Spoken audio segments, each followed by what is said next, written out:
Fribourg est le seul canton romand à connaître une fermeture des commerces à 16 h le samedi, alors que les cantons voisins de Vaud, Neuchâtel et Berne offrent des heures allant jusqu'à 17 h ou 18 h.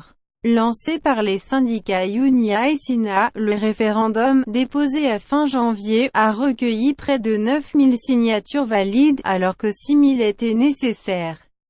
Les référendaires, soutenus dans leur campagne par les partis de gauche, combattent la modification de la loi sur l'exercice du commerce, LCOM, acceptée en octobre dernier par le Grand Conseil par 68 voix contre 28 et 5 abstentions. Les débats avaient largement tourné autour d'une opposition entre la droite et la gauche. La modification ne va pas à elle seule sauver le commerce de détail, mais lui donner les moyens de lutter à armes égales, NDLR, avec les commerces de gares et de stations-service, avait alors relevé le député UDC Stéphane Perry. L'un des deux motionnaires à l'origine de la proposition avait encore parlé d'une « petite adaptation et pas une révolution ». Le PDC et le PLR avaient encore mentionné la nécessité de s'adapter au changement des modes de vie et de donner un coup de pouce à des enseignes concurrencées par la vente en ligne. Des arguments repris par l'Association des commerçants du canton de Fribourg pour qui le secteur souffre notamment dans les domaines des vêtements et des meubles. S'exprimant récemment dans les colonnes de La Liberté, le député et conseiller communal PDC de la ville de Fribourg Laurent Dietrich, et second motionnaire, appelle à voter oui pour 3 raisons. Le dynamisme du centre-ville de Fribourg qui est à la peine, la mobilité croissante des gens qui se déplacent sans état d'âme et l'emploi qu'il faut préserver.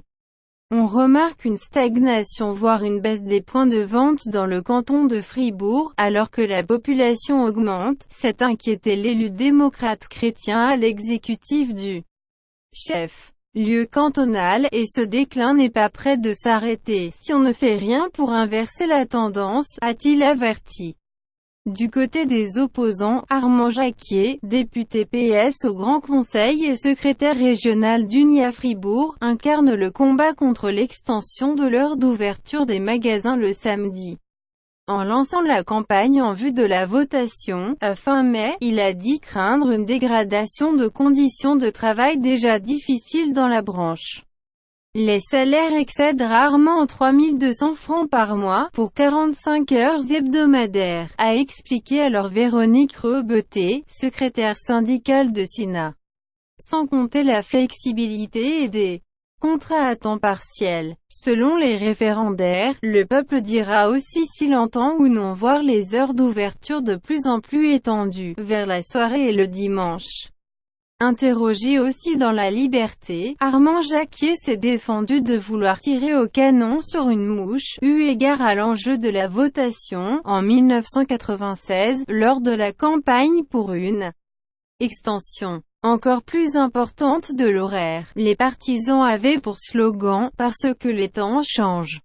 Mais rien n'a changé, a-t-il constaté, se référant aux conditions de travail.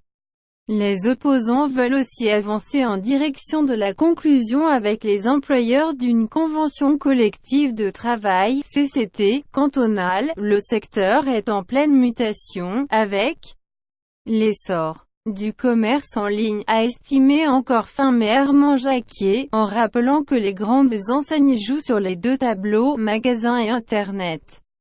Toujours au lancement de la campagne, Benoît Pillet, député PS et président du Parti socialiste fribourgeois, PSF, a insisté sur la nécessité de promouvoir un samedi social, où rentrer 1 heure plus tard constitue une péjoration pour le personnel.